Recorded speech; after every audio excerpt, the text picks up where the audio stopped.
দর্শক আসসালামু আলাইকুম। আপনারা দেখছেন মুজাহিদ এটিভি নিউজ। সাথে আছি আমি শায়লা শারমিন।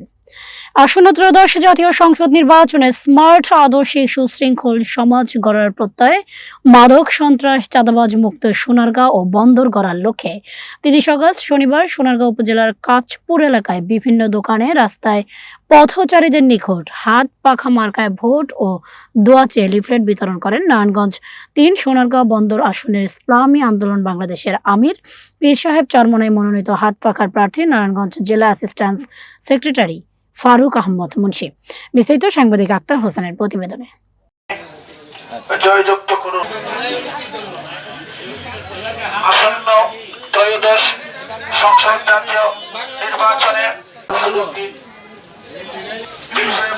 মনোনীত প্রার্থী জনাব ফারুক আহমদ মুন্সি ভাইকে আন্তরিকতার মার্কা হাত পাকা মার্কা মুক্তির মূল মন্ত্র ইসলামী আন্দোলন বাংলাদেশ পীর সাহেব চরমনাই মনোনীত